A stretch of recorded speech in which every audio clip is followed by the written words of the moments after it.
the importance of downtime. Ano nga ba yung downtime? Ito yung perfect time para magpahinga. Especially sa mga tao katulad ko na grabe, laging may pinaglalaban sa buhay. Yes, all my life, ganun ako klaseng tao. Gusto ko lagi akong ahead of everyone. Gusto ko lagi maganda yung business ko. Ayoko na may mga failures, mistakes. Ayoko. Pero ngayon, na 33 na ako, turning 34 na ako, na-realize ko, part yun lahat. Alam nyo, life comes in seasons. Ang daming seasons niyan. So, nung 20s ko, grabe, lahat, as in lahat, pinasok ko pagdating sa business ko na Access Travel. Ngayon, na matured na ako, syempre, emotionally and mentally, naiintindihan ko na kailangan pala magpahinga. Hindi ko kailangan mag-antay, ma-burn out bago ako magpahinga. So, ang dami tao nagtatanong sa akin, Angeli, bakit ka ba nag-workout every day? May beach ka bang pupuntahan? May bakasyon ba? May event ka? No. Parang yun yung naging channel ko na magpahinga. Kahit 1 hour lang na hindi nagpo-phone, hindi nakikipag-usap kahit kanino. So, if there's one tip that I'm gonna give you today is that parang you don't really have to wait for a vacation to rest. You can create small resting periods. Dapat meron kang resting period every day, tapos every week.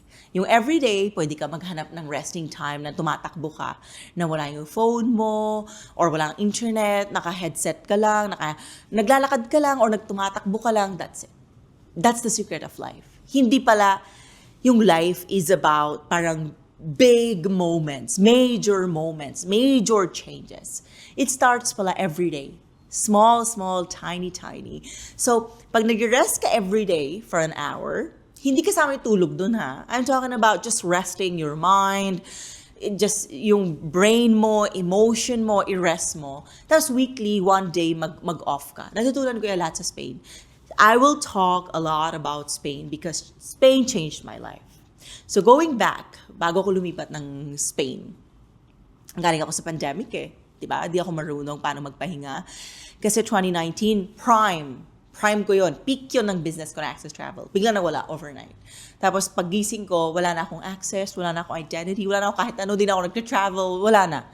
Then I had to relearn the meaning of success. I had to relearn my definition of process, progress. Doon nabuo si Life in Progress, doon nabuo si Happy Lab, si Bulilit Kitchen. If sinunod nyo yung story ko ng pandemic, di ba? Nag-iihaw-ihaw kami ng mga barbecue. The last 2 years pala, nagpahinga ako after ko magtapos ng masters. I was not as active as I used to be. Wala ako pinagsisihan. Yes, ang dami ko narinig na mga comments sa mga tao na, laos ka na, wala na bibili sa business mo, di ka na relevant. Buti na lang, bago pala mangyari yon, na-define ko na yung meaning of success ko. Yung meaning of success ko is, ayoko malaman ng mga tao yung buhay ko. I just wanna make money na discreet way. That's it. Parang yung social media ko is just a platform where I want to sell. Ayoko malaman ng mga tao yung buhay ko mismo kasi I don't look at my life as an entertainment. My life is private. That's why it's called private life and personal life, di ba? For a reason.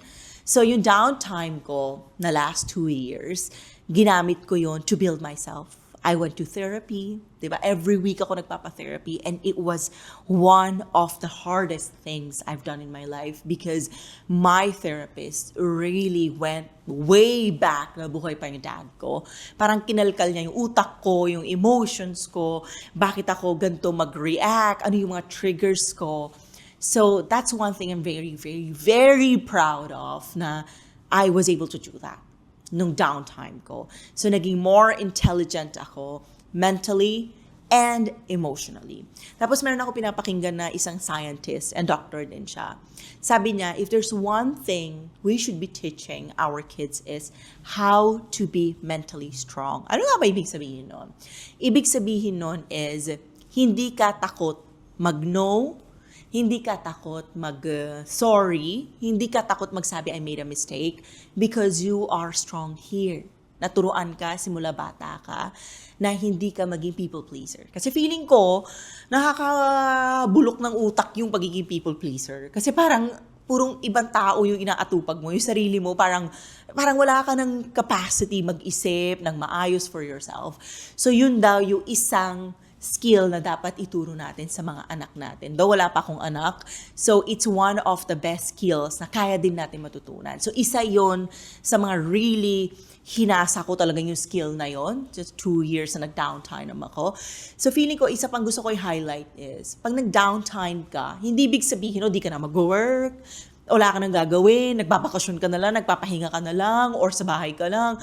No, downtime means for me is you are recharging. You're reflecting for your well-being, nag-aaral ka ng new things, nag-explore ka ng new things, or take a sabbatical break, di ba? Kung lalo na nasa corporate world kayo, work on your mental health, explore the world, di ba? Learn how to cook. That's what downtime is for me. For me naman sa downtime ko, ginawa ko talaga is I built my life in Spain. Never kasi ako nagkaroon ng home hanggang sa nagkaroon ako ng sarili kong place sa Spain. Yung ako talaga nag-build from scratch. Like, wala nang say yung mama ko. Puro ako na lang. Ako yung in charge sa mga halaman ko. Pag namatay sila, nabuhay sila, or kung may pet ako. First time ko magkaroon ng ganon. So, hindi siya waste. Even sa career ko, medyo nawala yung mga opportunities and medyo nag-went down. Nag-up naman yung personal life ko, di ba? I was able to explore dating. I was able to learn Spanish. I was able to learn how to cook. I was able to travel. Nakuha ko na driver's license ng Spain. Nag-drive around ako. Nagpa-therapy ako. Natuto ako mag-Pilates ng maayos. Nag-workout ako. And I learned how to play tennis. So, hindi siya wasted time. So, if you are thinking na every time nagpapahinga kayo, don't worry. I've been that person. Pero ngayon na-realize ko, the more I recharge, the more I reflect, the more I work on these things outside my business. Pagbalik ko sa business, parang sobrang inspired ako. Sobrang motivated ako. Parang example na lang itong podcast. So the last 2 years na nagda-downtime ako, I was still showing up. I was still creating my podcast episodes. Pero yun nga lang, I was just showing up. Bare minimum lang yung ginagawa ko just for the sake of doing it. I did not stop. I was still doing it, but hindi siya yung best quality of work. May videos, may videographer, but I was still doing it. Nag-downtime ako while doing everything na ginagawa ko pa rin, but bare minimum. Kasi nag-focus talaga ako sa personal life ko. Nakapag-recharge na ako for almost 2 years, I'm here. I am fully here to build my podcast, to create more beautiful quality content, mag-invite pa ng mga guests, and to create more beautiful, amazing videos based sa mga natutunan ko. And of course, sa businesses ko naman, like Access Travel, I want to build it. I want to train my employees.